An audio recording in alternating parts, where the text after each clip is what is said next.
ternyata customer-nya itu ngeghosting coach. Nah, itu salah di pas meetingnya atau salah di pas follow up-nya tuh coach? Sudah meeting? Sudah meeting. Oke, ini menarik nih. Kalau kita bicara mengenai meeting, bisa jadi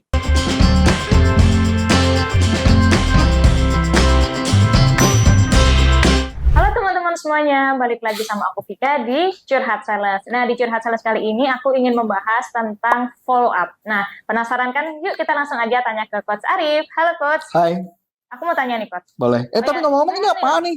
Ini ada yang ngirim ini Coach. Oh. Ya, jadi kita dikasih, kebetulan kita dikasih sama Kak Hesti. Nah, Kak Hesti ini dia jualan, ya. Kak Hesti, makasih untuk susunya dan juga untuk lip care-nya. Nah, ini ada produk namanya GoMilkku. GoMilkku. Ini susu Etawa bubuk. Susu kambing otot. Katanya ini bisa bagus buat GERD ya? Iya, betul Coach. Buat GERD, lambung juga, semuanya untuk menggemukkan juga bisa nih. Wih, iya, untuk gemukin? Buat gemukin juga bisa Coach. Cocok buat Dan ini aku dapat info juga nih Coach, bisa diminum dari usia 6 bulan sampai lansia. Serius? Serius Coach. Waduh. Dari usia 6 bulan sampai lansia. Tapi ini Adi nggak boleh kali kegemukan ntar ya dia. Kenapa tuh Coach? Takut sama gemuk dia. Oh iya. Overweight. Nah, overweight ya. Iya. Jadi montok kan. Bukan montok ya, sekarang namanya apa? Bukan montok ya, gemoy. Gemoy kan. Ya. Gini nih Coach. Jadi lupa. Oke. Coach, ini Coach. Itu kan banyak ya Coach ya, sales yang udah usaha mati-matian gitu Coach, untuk sampai ketemu, sampai akhirnya meeting.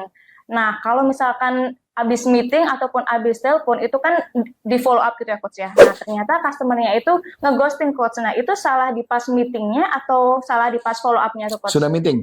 Sudah meeting. Oke, ini menarik nih.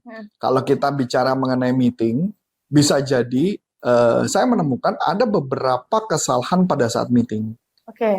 Kesalahan pada saat meeting, biasanya ketika meeting orang cenderung adalah kirimkan company profile atau mengirimkan atau mempresentasikan tentang company profile. Iya, betul. Kebanyakan. Jadi ketika pertama dipresentasi adalah menceritakan company berdiri sejak tahun berapa. Iya, benar-benar. Dan sampai meetingnya kepanjangan, sampai udah lama, ternyata baru ada solusi-solusi yang belum tentu solusi itu relate dengan dia. Bukan solusi itu nggak sesuai, solusi itu bisa jadi sesuai tapi tidak relate. Tidak relate artinya orang itu bisa jadi nggak sadar dia punya problem itu. Nah, makanya kenapa itu jadi problem. Idealnya adalah ketika presentasi kita cenderung menceritakan tentang kemungkinan problem yang terjadi dari customer, dari problem-problem yang kemungkinan terjadi pada customer. Kalau ternyata mereka ada problem tersebut, baru kita gali kebutuhan dan kita kasih tahu solusinya apa dan kasih tahu hasil yang orang berubah sejak ketemu dengan solusi itu. Makanya ketika di follow up berikutnya, sebenarnya kalau saya tidak akan pernah follow up after setelah itu. Kenapa Coach? Tidak mau. Jadi ada istilah namanya micro commitment. Sampai saya duduknya tegak gimana? Iya. Namanya micro commitment. Micro komitmen setelah selesai meeting, kita harus nanya, next-nya gimana? Buat perjanjian gitu apa gimana? Ya, betul. Next-nya gimana? Pak, ini nanti next-nya apa ya, Pak? Oh, nanti next-nya gimana? Kita perlu tahu next-nya apa, supaya kita tahu ke depannya apa. Atau minimal, betul, next-nya apa, atau ada langkah apa, itu perlu kita tahu next-nya. Nah, itu yang disebut namanya micro komitmen. Kebanyakan kegagalan adalah karena tidak buat komitmen apa-apa, terus kemudian dia telepon lagi berikutnya, orangnya udah nggak tahu dia manfaat, terus kemudian komitmen lagi percuma. Maka kenapa orang tersebut bisa jadi dia lupa apa yang dipresentasikan. Ya nggak? Makanya kenapa perlu ada yang namanya micro komitmen. Oke, Coach. Tapi kalau misalkan dia udah buat micro komitmen itu, tapi ternyata waktu di follow up tetap di ghosting juga, itu salahnya di follow up-nya kah? Apa? Enggak dong, karena kan pada saat dia micro komitmen, anggaplah gini ya, dia micro komitmen. Next-nya apa misalnya? Misalnya apa next? Kita akan nge-set meeting dengan orang level yang lebih atas. Nah, tugas kita adalah menanyakan jadwal meetingnya kapan. Oke. Iya dong. Nah, setelah itu baru kita meeting. Dari situ orang akan mulai ada tertarik kepada barang. Jadi kemungkinan besar ketika kalau mereka bilang nanti dulu, itu bisa jadi mereka nggak merasa butuh. Karena nggak ngerasa butuh, maka dijawabnya nanti Nanti dulu. Iya, benar. Lagi sibuk dan lain-lain sebagainya gitu ya coach ya. Oh, oke oke oke. Oke coach. Tapi kalau misalkan range waktu untuk kita melakukan follow up after meeting tuh yang bagus? Tergantung dari mikro komitmen. Ketika mikro komitmen dia bilang kata nanti kita follow up lagi, kira-kira kapan ya follow up lagi? Minggu depan boleh Pak? Oh boleh minggu depan. Ya udah minggu depan.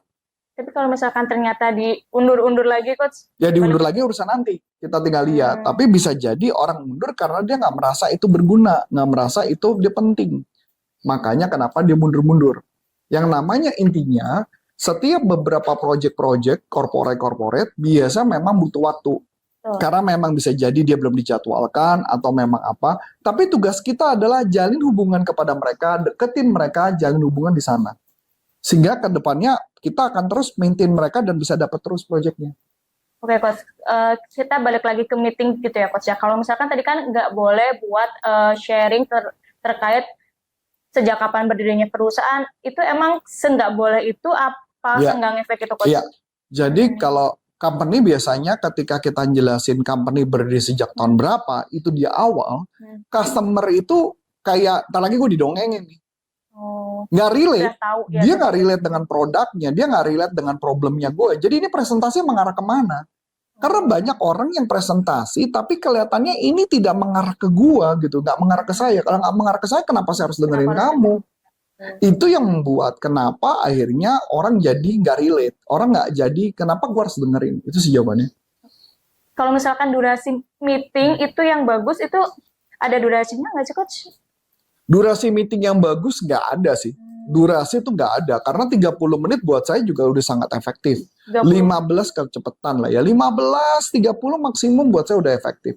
Sampai 1 jam kalau dia mau diskusi baru 1 jam. Kalau saya kan gitu. Jadi tapi setelah selesai saya nanya, next-nya gimana? Oke. Next-nya apa Pak? Berarti kalau misalkan dalam meeting itu tuh harus kebutuhan dulu baru solusi atau kebutuhan. Jadi kita mencari tahu kemungkinan problem, baru kemudian kita presentasikan problem-problem tadi, kita bisa berikan solusi jawabannya, mereka ngelihat hasilnya dan percaya, dia penasaran pengen lebih lanjut, baru kita ngomong next gimana nih Pak untuk kedepannya. Nah itu biasa kayak gitu. Tapi kalau perusahaan-perusahaan BUMN kita baru pendekatan biasanya masih lama. Itu normal. Oke, jadi gitu aja nih coach pembahasan kita tentang follow up. Thank you nih coach untuk pembahasan kita kali ini. Halo teman-teman semuanya, nah aku mau bagi-bagi ebook nih, ebooknya 32 teknik atasi keberatan. Caranya gimana? Caranya gampang banget, kalian tinggal klik link di description box di bawah ini, atau kalian juga bisa klik di kolom komentar pertama, tinggal isi nama, nomor telepon, dan juga email. Nah nanti kami akan kirimkan ebooknya melalui email ya. Akhir kata dengan saya Vika dan saya Coach Antoni Serif. Salam performance. Bye-bye.